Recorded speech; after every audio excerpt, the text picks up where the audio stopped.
राधे दोस्तों, कैसे हैं आप सब। दोस्तों, हमारे YouTube चैनल वास्तु उपाय पर आपका स्वागत है। हमारे चैनल को सब्सक्राइब कीजिएगा और हमारे वीडियो को लाइक, शेयर और कमेंट्स ज़रूर कीजिएगा। दोस्तों, हमारे शास्त्रों में कई ऐसी चीज़ों का गुणगान किया गया है, उनका जानना साधारण मनुष्य के लिए कठिन है। लेकिन गरुड़ पुराण का अध्ययन सभी को करना चाहिए, क्योंकि इसमें मृत्यु के बाद की घटना, यमलोक, प्रेतलोक और पूरी 64 योनियों के बारे में बताया गया है। इसी के साथ इसमें आप कहीं मानव रूपी जीवन में उपयोगी बातों का ज्ञान ले सकते हैं। दोस्तों, सनातन धर्म में गरुड़ पुराण का महत्व बड़ा है। इस पुराण के अधिष्ठाता देव भगवान विष्णु हैं और इसे 18 पुराणों में से एक माना जाता है। इसमें भक्ति, ज्ञान, वैराग्य, सदाचार, यज्ञ, दान आदि शुभ कामों का वर्णन किया गया है। साथ इसमें मानव जीवन के कल्याण के लिए आयुर्वेद, नीतिसार आदि विषयों का वर्णन विस्तार रूप में बताया गया है दोस्तों।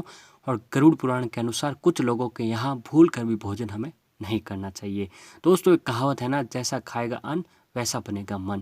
कहने का मतलब ये है कि जैसा इंसान खाता है वैसा उसका मन बन जाता है और पाप का भागीदार भी बनता है। तो दोस्तों, आज की इस वीडियो में हम आपको बताने जा रहे हैं कि आपको इन लोगों के घर में भूल कर भी खाना नहीं खाना चाहिए।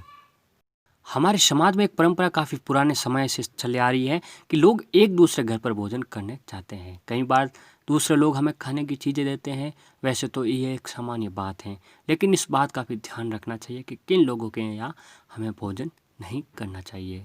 तो दोस्तों, इसमें सबसे पहले आते हैं गरुड़ पुराण के अनुसार, अगर कोई व्यक्ति कोर्ट कचहरी में अपराधी है या फिर चोर सिद्ध हो चुका है। जी हाँ दोस्तों, अगर आपके नज़र में भी कहीं कोई व्यक्ति कोर्ट का अपराधी, फिर चोर या किसी भी तरह का गुनाहगार है, तो उसके यहाँ भूल कर भी आपको भोजन नहीं करना चाहिए। कहा जाता है कि उसके यहाँ भोजन करने से पाप के आप साझेदार बनते हैं और वह कार्य करता है, उसका असर आपके जीवन पर भी पड़ता है।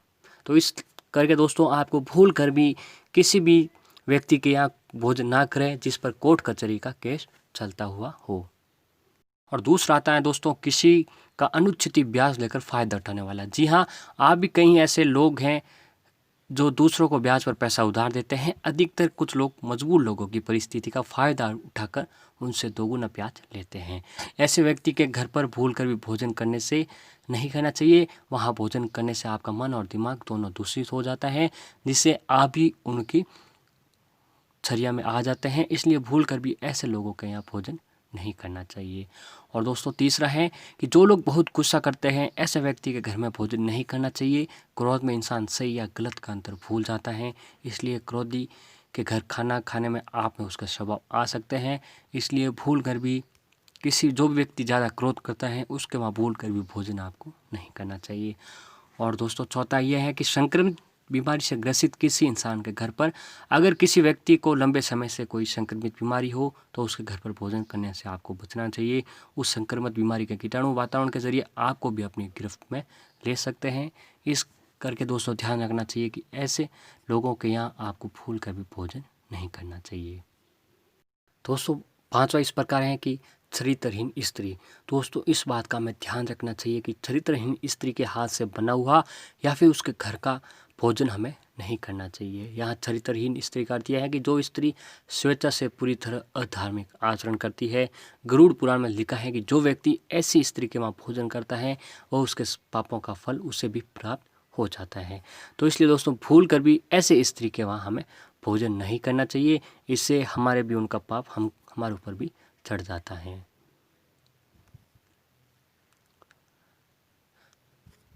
दोस्तों, छठा इस प्रकार है नपुंसक या फिर किन्नर। जी हाँ दोस्तों, किन्नरों को दान देने का विशेष विधान भी बताया गया है, लेकिन ऐसा माना जाता है कि इन्हें दान देने पर हम अक्षय पुण्य की प्राप्ति होती है। गरुड़ पुराण में बताया गया है कि इन्हें दान देना चाहिए, लेकिन इनके यहाँ भोजन हमें भूल कर भी नहीं करना चाहिए। किन्नर कई प्रकार के लोगों से दान में धन प्राप्त करते हैं। इन्हें दान देने वालों में अच्छे और बुरे दोनों प्रकार के लोग रहते हैं। इसलिए दोस्तों, इनके घर पर भोजन हमें नहीं करना चाहिए।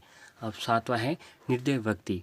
जी हाँ, यदि कोई व्यक्ति निर्दय है, उसको दूसरों के प्रति मानवीय भाव नहीं रखता है, सभी को कष्ट देता है, तो उसके घर का भोजन नहीं करना चाहिए।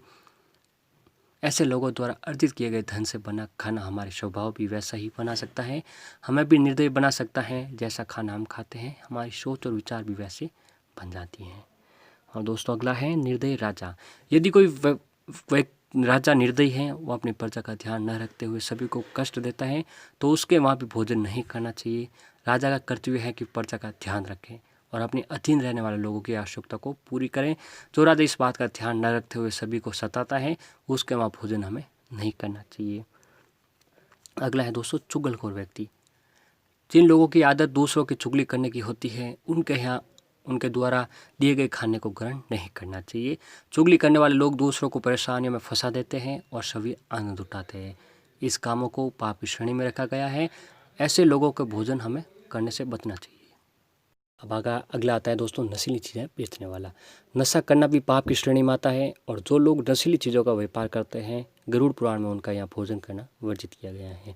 नशे के कारण कई लोग के घर बर्बाद हो जाते हैं। इसका दोष नशा बेचने वालों को भी लगता है। ऐसे लोगों के यहाँ भोजन करने पर उनका पाप का असर हमारे जीवन पर भी होता है। इसलिए दोस्तों भूल कर भी जो भी नशे का व्यापार करता है, उनके यहाँ आपको खाना नहीं खाना चाहिए। दोस्तों आप भी इन बातों का ध्यान रखिएगा। भूल कर भी इन 10 लोगों के घर में भोजन नहीं करना चाहिए। अगर दोस्तों भूल में भी भोजन करते हैं तो भी आपको उस भोजन के बराबर आपको कहीं दान कर देना चाहिए, जिससे आपको ये पाप नहीं होता है। दोस्तों इन लोगों के घर में भोजन करने से आपको बचना चाहिए, जिससे आप अपना जीवन भली भांति सुखी जीवन जी सकते हैं।